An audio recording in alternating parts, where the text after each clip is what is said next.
हमारे व्यस्त जीवन में ईश्वर की आवाज़ बहुतों के लिए चेतना में ऊपर उठने के लिए गुरु की बड़ी आवश्यकता होती है। इसीलिए कहा जाता है, गुरु बिना ज्ञान नहीं। बिना गुरु के ज्ञान पाना बड़ा कठिन है। गुरु एक सीढ़ी है जिससे शिष्य ऊपर उठता है।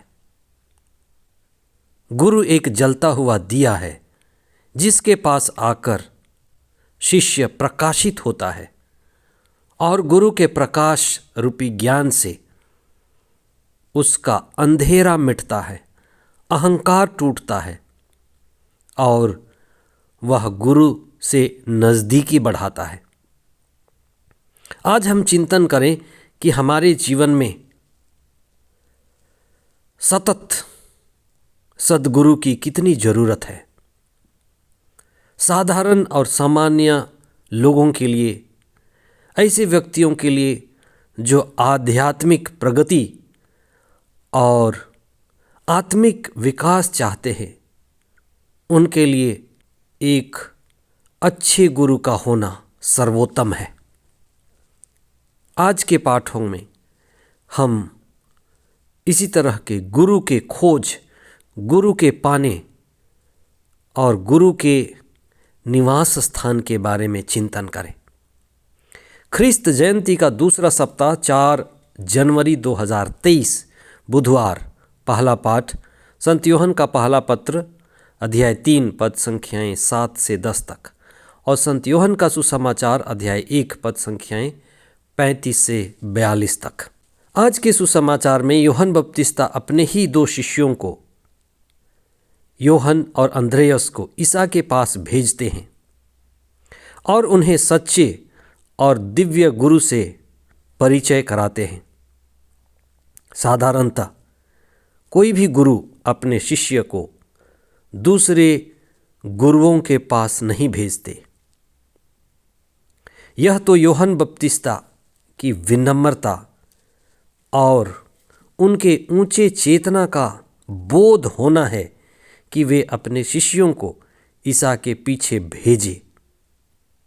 ईसा सद्गुरु के हवाले उन्होंने अपने शिष्य यूहन्ना और अंद्रयास को किया।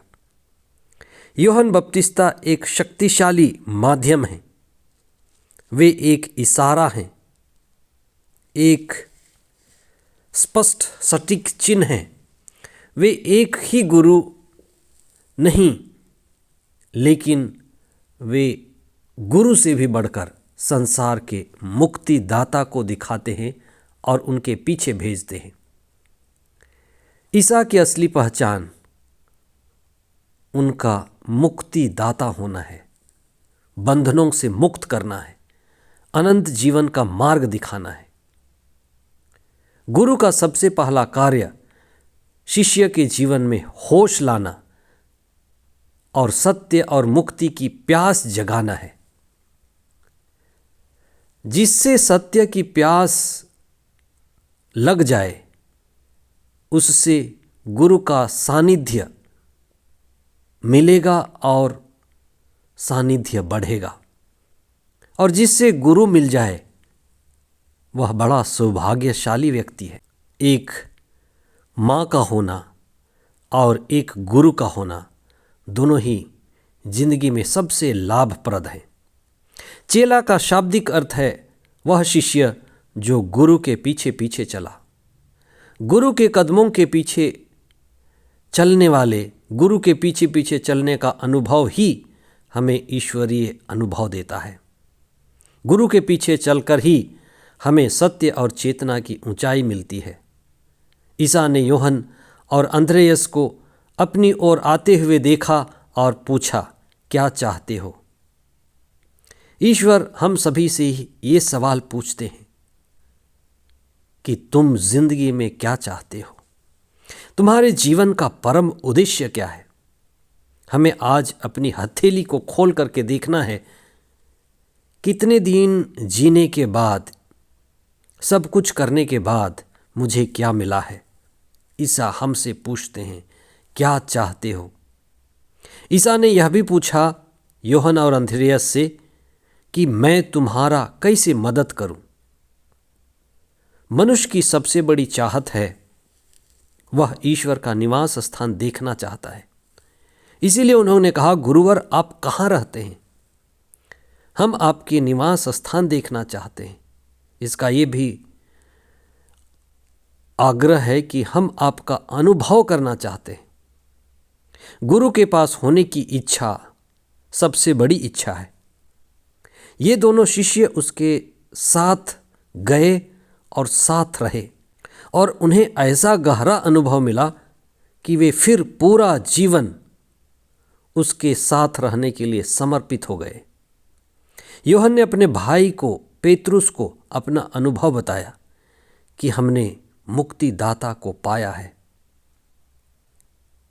जब भी हम कुछ अच्छा, बेहतर, शुभ जानते हैं या पाते हैं, हम दूसरों को बांटते हैं। यही असली साक्ष्य है।